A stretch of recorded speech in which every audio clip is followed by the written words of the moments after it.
Baik, saya Asihot Mario Sihombing. Nah, di sini saya akan menjelaskan atau menyampaikan review dari beberapa video. Yang pertama, video tentang berinvestasi di reksadana mulai dari nol. Nah, video ini menyampaikan tutorial yang sangat jelas untuk berinvestasi di reksadana. Nah, video ini mengajak kita untuk berinvestasi di hal-hal yang mudah. Jangan langsung berinvestasi ke bank, beberapa bank antaranya Bank BCA, Mandiri, atau lain sebagainya. Cukup kita berinvestasi di online saja yang lebih mudah. Nah, platform-platform investasi online yang bisa kita gunakan yaitu reksadana, obligasi, ajaib, bibit, dan tanam duit. Di tanam duit ini ada beberapa fiturnya yaitu obligasi, reksadana, dan asuransi. Nah, dalam video dijelaskan bahwa yang dipakai untuk berinvestasi yaitu reksadana. Nah, di dalam reksadana dijelaskan bahwa seandainya kita menanam modal di jam 12, maka akan langsung masuk ke rekening saham kita pada hari itu juga. Namun apabila kita menginvestasikan uang di atas jam 12 atau katakanlah jam 1, jam 2, maka uang kita tidak langsung masuk tidak akan masuk ke modal kita atau rekening kita pada hari itu, namun bisa saja untuk besoknya. Nah, dalam video ini dijelaskan bahwa jika kita ragu-ragu untuk berinvestasi atau kita kurang paham, kita mulai saja dulu, karena dikatakan bahwa guru yang paling baik dalam kehidupan yaitu pengalaman. Jadi kita tidak perlu ragu-ragu, namun kita akan memulai saja dulu. Nanti kita akan belajar setelah kita memulai untuk berinvestasi. Berikut demikianlah review dari video pertama yaitu berinvestasi reksadana mulai dari nol.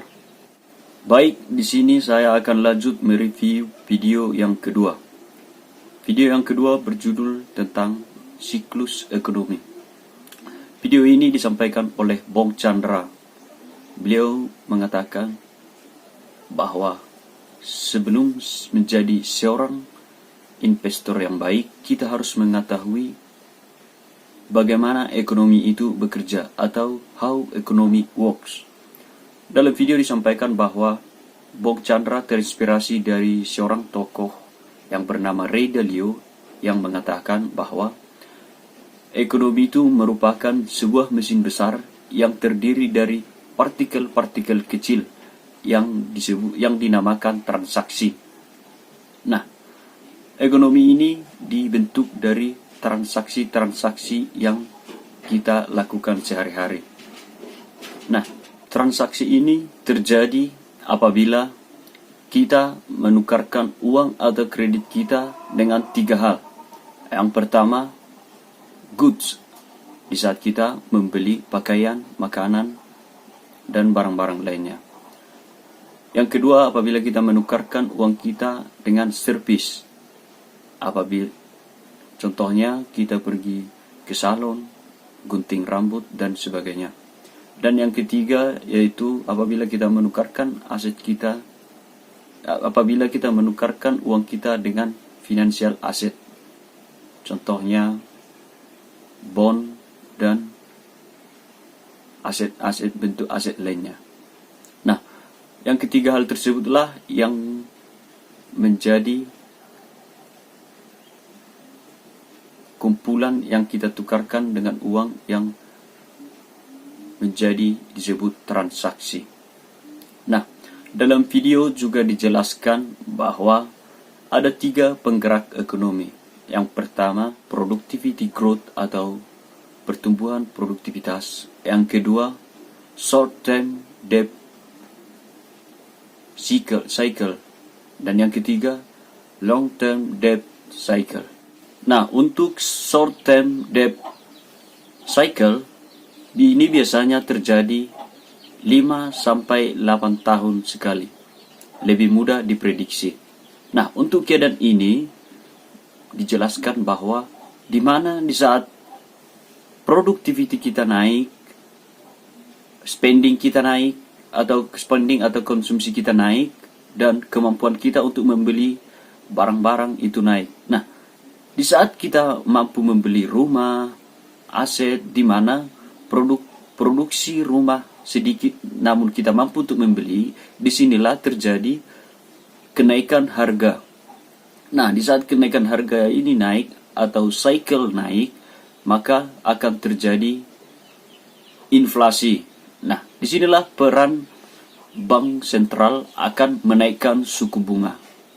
Kebijakan untuk menetralkan perputaran ekonomi. Nah, di saat bersamaan, di saat bank sentral menaikkan suku bunga, maka orang-orang akan meng-cut kredit karena suku bunga sudah naik, karena kemampuan untuk membayar bunga akan berkurang. Maka orang-orang akan meng-cut kredit, meng-cut spending atau konsumsinya.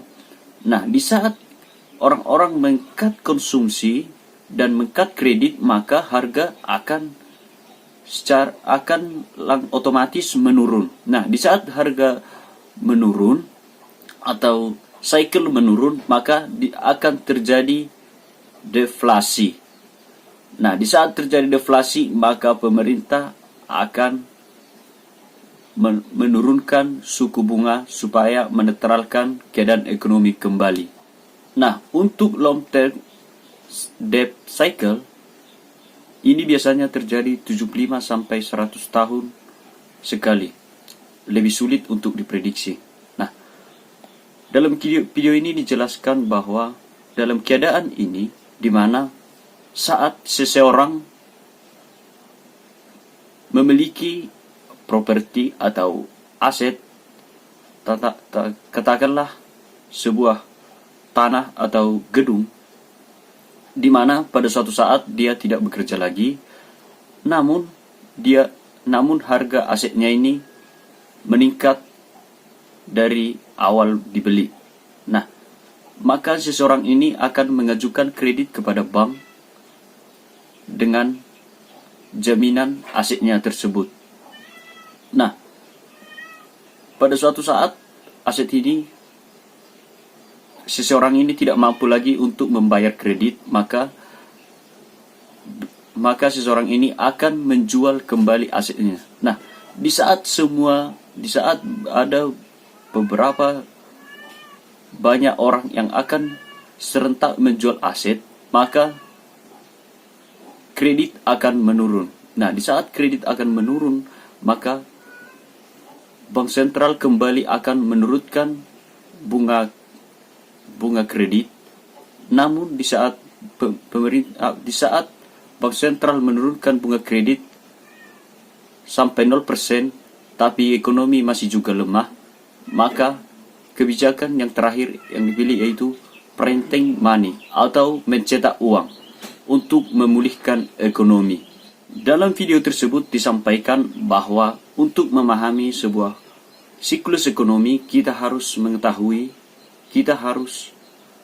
mengetahui bahwa spending, kredit atau konsumsi kita tidak boleh lebih besar daripada income, dan income harus sesuai dengan productivity. Baiklah, saya akan lanjut mereview video yang kedua tentang hedging. Dalam video dikatakan bahwa hedging adalah strategi trading untuk membatasi atau melindungi dana trader dari fluktuasi nilai tukar mata uang yang tidak menguntungkan atau merugikan trader. Bisa dikatakan bahwa hedging ini dapat melindungi trader dari kerugian saat bertransaksi. Hedging juga dapat membantu pelaku pasar dalam menempatkan posisi trading berikutnya. Jadi, sebagai kesimpulan dalam video ini, hedging sangat membantu dan sangat perlu bagi trader yang melakukan investasi saham di pasar modal. Baik, sampai di sini review video yang saya buat dari beberapa video tersebut. Terima kasih.